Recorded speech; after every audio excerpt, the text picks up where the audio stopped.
इथे या सगळ्या परिसरामध्ये नागरिकांना बिबट्याची दहशत भेडसावते आणि आता हे जे बिबटे आहेत ते टोळीनं संचार करताना दिसतायत। सीसीटीव्ही मधले काही दृश्य आपण बघतोय। 2 ते 3 बिबटे एकाच वेळेला या ठिकाणी फिरत असतानाचे दिसतायत। 10 चौरस किलोमीटरच्या परिघामध्ये एक बिबट्या अशी संख्या वन विभागानं गृहीत धरली आहे। मात्र जुन्नर मधलं हे वेगळे चित्र आपण बघतोय। एकाच वेळेला हे 3 बिबटे आढळलेत, त्यामुळे बिबट्यांची संख्या ही उत्तर पुणे जिल्ह्यामध्ये वाढली आहे हे स्पष्ट होत आहे। हेच बिबटे गुजरातच्या वनतारासह वेगवेगळ्या राज्यांमधल्या वनक्षेत्रामध्ये नेमके स्थलांतरित कधी केले जातील असाही सवाल विचारला जातोय।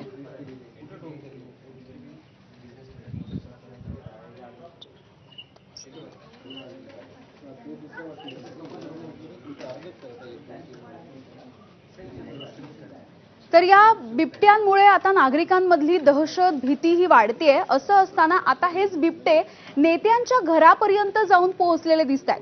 कारण राष्ट्रवादी शरद पवार यांच्या पक्षाच्या सत्यशील शेरकर यांच्या निवासस्थानी बिबट्यानं कंपाऊंडच्या भिंतीवरून उडी मारली आणि आत प्रवेश केला। या कंपाऊंड परिसराला इलेक्ट्रिक फेन्सिंग बसवण्यात आलंय। यामधील विद्युत प्रवाहाची तीव्रता सुमारे 8000 DC व्होल्ट इतकी आहे। इतक्या उच्च तीव्रतेचा करंट असताना देखील बिबट्याला धक्का बसला नसल्याचं दिसलंय। सध्या बिबट प्रवण क्षेत्रामध्ये राज्य शासनाच्या वतीनं झटका देणारी शॉक मशीन बसवण्याचं काम सुरू झालंय। परंतु हे यंत्र बिबट्यावरती किती प्रभावी ठरेल हे येणाऱ्या काळामध्ये दिसून येईल। मात्र या व्हिडिओमुळे या यंत्रावरती शंका उपस्थित होतीये, त्यामुळे शासनानं ठोस उपाययोजना केल्या पाहिजेत अशी देखील माहिती मिळतेय।